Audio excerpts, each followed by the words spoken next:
एमपीएलसी legal institute YouTube channel के भारत का संविधान सीरीज में आज हम बात कर रहे हैं भारतीय संविधान के भाग के बारे में। उससे पहले अगर किसी ने चैनल को सब्सक्राइब नहीं किया है तो जल्दी से सब्सक्राइब कर लें, लाइक करें और ज़्यादा से ज़्यादा शेयर भी करें।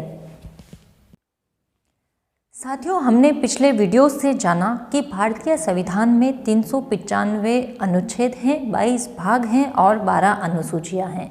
आज इस वीडियो में हम बात कर रहे हैं संविधान के भागों के बारे में कि इन 22 भागों में क्या है।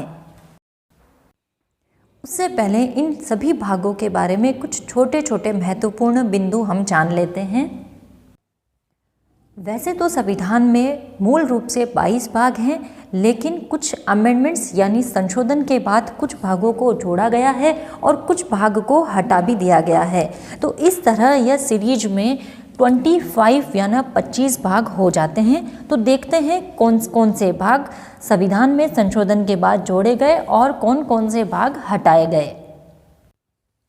साथियों, संविधान में भाग 4 के साथ भाग 4 क यानी 4A को जोड़ा गया है, जो कि 42 अमेंडमेंट 1976 के सेक्शन 11 द्वारा जोड़ा गया है, यानी 42वें संविधान संशोधन 1976 की धारा 11 के द्वारा। इसके बाद संविधान का जो भाग 7 है वो संविधान के 7वें संविधान संशोधन अधिनियम 1956 यानी 7th अमेंडमेंट 1956 के सेक्शन 29 धारा 29 के द्वारा बिल्कुल हटा दिया गया है। संविधान का भाग जो 9 है उसमें 9 क और 9 ख दो भागों को जोड़ दिया गया है।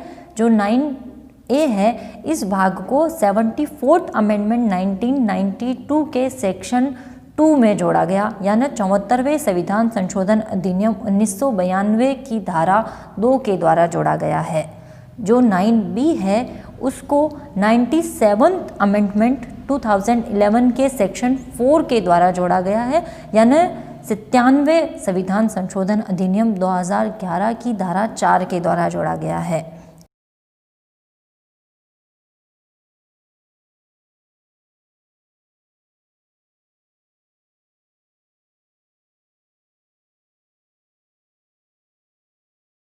इसके बाद संविधान में भाग 14 में 14 क को जोड़ा गया है, यानी 14A को सब पार्ट के रूप में जोड़ा है, जो कि 42 अमेंडमेंट 1976 के सेक्शन 46 से जुड़ा है 42वें संविधान संशोधन अधिनियम 1976 की धारा 46 के द्वारा। तो इस तरह से ये सभी अध्याय मूल रूप से 22 होते हुए भी सब पार्ट्स यानी उपभाग को मिलाकर 25 हो जाते हैं। इसमें 4A, 9A, 9B और 14A को जोड़ा गया और पार्ट 7 को बिल्कुल हटा दिया गया है। अब बात करते हैं कि संविधान के भाग क्या क्या हैं।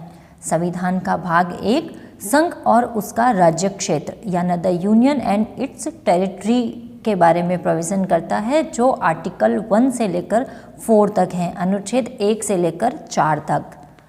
भाग 2 नागरिकता के बारे में प्रोविज़न करता है, सिटीजनशिप के बारे में, जो कि आर्टिकल 5 से लेकर 11 तक हैं। भाग 3 मौलिक अधिकारों यानी फंडामेंटल राइट्स के बारे में प्रोविज़न करता है, जो कि आर्टिकल 12 से लेकर के 35 तक हैं। उसके बाद भाग 4 राज्य के नीति निदेशक तत्व directive principle of state policy के बारे में प्रोविज़न करता है, जो आर्टिकल 36 से लेकर 51 तक बताए गए हैं। इसका सब पार्ट 4A फंडामेंटल ड्यूटीज़ के बारे में बताता है, मौलिक कर्तव्यों के बारे में बताता है, जो कि 51A में दिए गए हैं। भाग 5 संघ यानी कि द यूनियन के बारे में बताता है,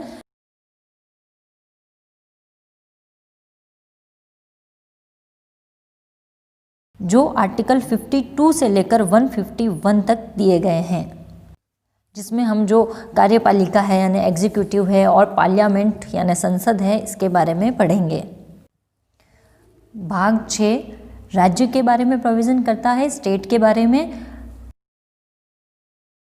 जो कि आर्टिकल 152 से लेकर 237 तक हैं। भाग 7 संपत्ति का अधिकार, जैसा कि मैंने बताया उसे 7th अमेंडमेंट 1956 के सेक्शन 29 से बिल्कुल हटा दिया गया है। भाग 8 संघ राज्य क्षेत्र यानी द यूनियन टेरिटरीज के बारे में प्रोविज़न करता है, जो कि आर्टिकल 239 से लेकर 242 तक दिए गए हैं।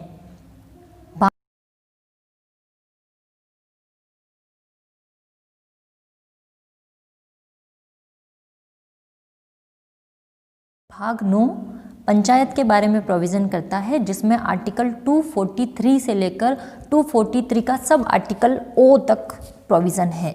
उसके बाद इसी के सब पार्ट 9A नगर पालिकाओं यानी म्यूनसिपैलिटीज़ के बारे में, जो कि 243 का सब पार्ट पी से लेकर के 243 के सब पार्ट Z तक बताए गए हैं।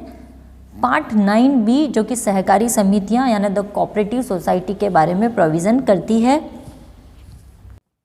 जो कि आर्टिकल 243 के सब आर्टिकल ZH से लेकर आर्टिकल 243 के सब आर्टिकल ZT तक दिए गए हैं।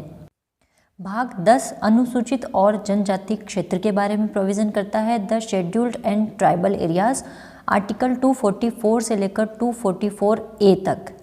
भाग 11 संघ और राज्यों के बीच में रिलेशनशिप को बताता है, आर्टिकल 245 से लेकर 263 तक।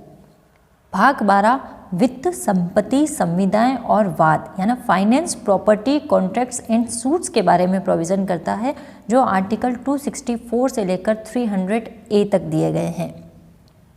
भाग 13 भारत के राज्य क्षेत्र के भीतर व्यापार, वाणिज्य और समागम यानी trade, commerce and intercourse with in the territory of India के बारे में प्रोविज़न करता है, जो कि आर्टिकल 301 से लेकर 307 तक दिए गए हैं।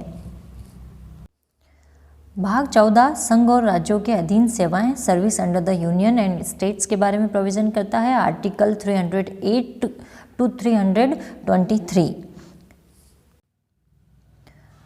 भाग 14 का उपभाग 14 का ट्रिब्यूनल्स यानी अधिकरण के बारे में बताता है। भाग 15 इलेक्शंस के प्रोविजंस यानी निर्वाचन के बारे में उपबंध बताता है, जो अनुच्छेद 324 से लेकर 329 यानी 324 से लेकर 329 तक दिए गए हैं। भाग 16 कुछ वर्गों के संबंध में विशेष उपबंध यानी special provisions relating to certain classes, जो कि आर्टिकल 330 से लेकर 342 तक हैं। भाग 17 ऑफिशियल लैंग्वेज यानी हमारी राजभाषा के बारे में प्रोविज़न करता है, आर्टिकल 343 से लेकर 351 तक।